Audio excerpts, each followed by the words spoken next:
Ya, Assalamualaikum warahmatullahi wabarakatuh. Kali ini kita akan membandingkan metode-metode penelitian sosial yang sudah ada. Mungkin kemarin sudah saya berikan suatu PowerPoint ya mengenai perbedaan metode kualitatif dengan metode kuantitatif. Nah, saya ulangi lagi. Yang namanya metode penelitian itu ada dua. Metode kuantitatif dengan metode kualitatif. Nah, kita nanti akan membandingkan apa sih kelebihan dan kekurangan kualitatif, apa sih kelebihan dan kekurangannya kualitatif. Yang satu kuanti, yang satunya kuali. Ini kuanti, yang satunya kuali. Nah, ya. Nah, kita akan membahas metode yang kualitatif terlebih dahulu. Ya, metode kualitatif di sini kuantitatif di sini ada beberapa hal yang harus kalian didapatkan terlebih dahulu. Yang pertama, data primer, dan yang kedua, data sekunder. Nah, data primer ini di penelitian kuantitatif kalian harus mencari suatu observasi dulu untuk mengetahui lokasi yang ingin kamu capai. Jadi ini masuk ke data primer. Ya, jadi ada observasi. Nah, observasi di sini itu ada dua, observasi partisipatif dengan non partisipatif.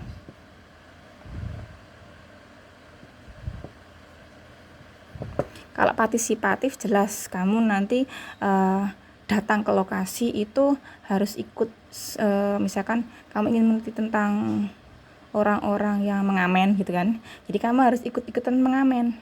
Kalau misalkan kamu meneliti tentang pemulung, jadi kamu harus ikut-ikutan memulung. Nah, berbeda dengan non partisipatif, itu hanya datang ke lokasi tujuan penelitian saja. Ya, hanya melihat-lihat, kemudian kamu menuliskan lokasi tersebut gambarnya seperti apa, layak nggak untuk diteliti.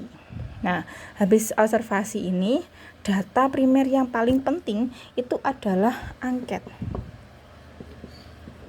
atau biasanya disebut kuesioner.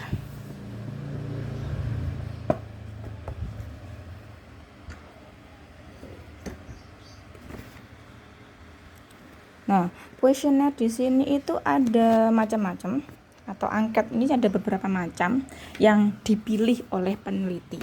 Yang pertama, angket tertutup.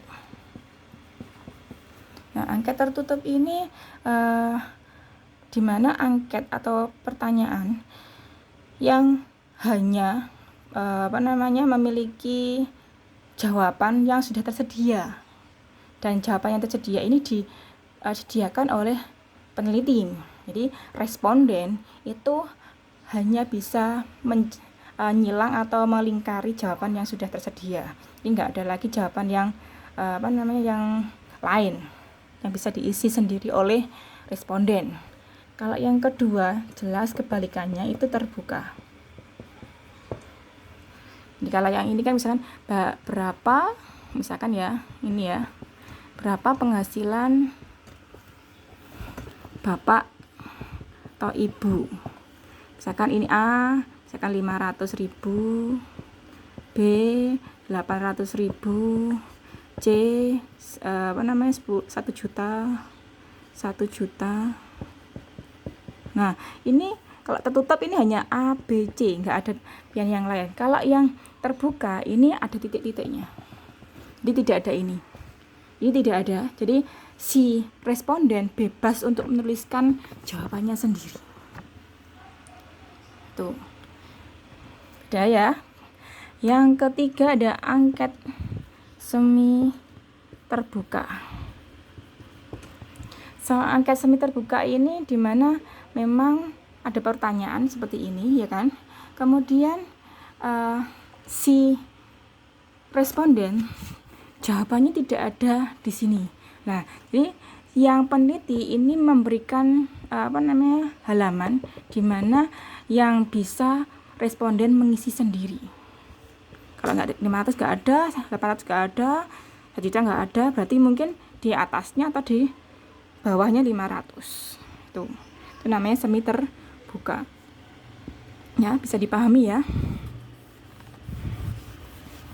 Nah, ini data primer yang harus dimiliki oleh peneliti. Nah, apa sih kelebihan dan kekurangannya angket ini? Yang pertama jelas, yang namanya kelebihannya itu kan angket itu kan cepat, serentak, jadi menghemat waktu. Yang kedua mungkin si peneliti kita itu nggak perlu datang ke lokasi atau hanya memberikan lembaran pertanyaan angketnya kemudian bisa ditunggu kemudian pulang, ya kan?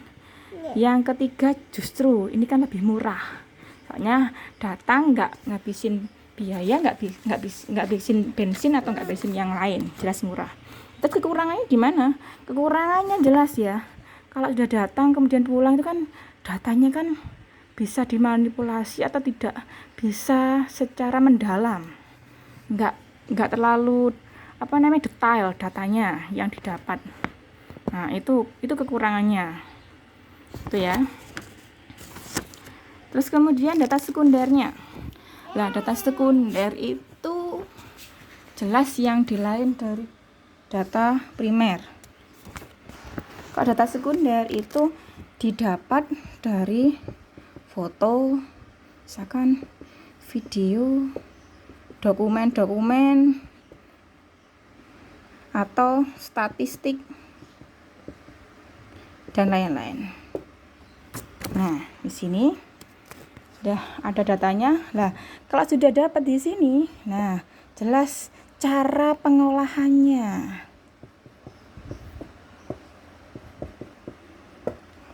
Cara pengolahannya gimana? Yang namanya teknik atau metode kuantitatif kan pakai responden, namanya yang diteliti. Nah, cara pengolahannya yang pertama itu harus melakukan editing dulu. Angket yang didapat itu nantinya diperiksa oleh peneliti, ya kan? Yang kedua coding. Coding ini mengelompokkan, mengkode-kode data macam-macamnya. Misalkan setuju dikasih kode 1, tidak setuju 2, kurang setuju 3. Nah, itu kode-kode misalkan saja itu yang ada di angket. Habis diperiksa, kemudian diberikan kode atau dikelompokkan. Yang ketiga adanya tabulating atau tabulasi data. Nah, ini jelas yang namanya metode kuantitatif itu kan metode yang menggunakan angka statistik, angka-angka yang ada. Berarti ini harus ditabulasi dulu, dimasukkan datanya ke dalam suatu tabel. Nah, nantinya akan dipresentasekan berupa grafik, tabel, angka-angka dan yang lain-lain. Sudah ditabulasi, sudah dapat presentase, ya kan? Kemudian bisa dianalisis. Nah, analisisnya jelas menggunakan suatu metode statistik. Nah, kalau metode statistik, kalau biasanya kamu mempelajari matematika itu kan biasanya tahu cara-caranya mencari mean, median, sama modus. Ini yang paling sederhana yang ini.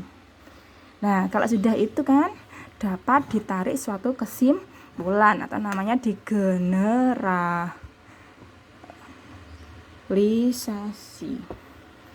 Nah, tapi harus berdasarkan teori. Jadi didasarkan pada teori. Jadi kesimpulan sudah didapat, kemudian dicocokkan dengan teori yang sudah ada. Nah, ini cara-caranya menggunakan metode kuantitatif. Lah jenis-jenisnya gimana, Bu? Lah jenisnya nanti kamu sesuaikan sendiri bagaimana yang cocok yang mana, yang tepat yang bagaimana. Kalau nggak tepat, nggak cocok, ya nanti kamu mengulang dari awal metodenya nanti gitu. Ya, terima kasih. Assalamualaikum warahmatullahi wabarakatuh.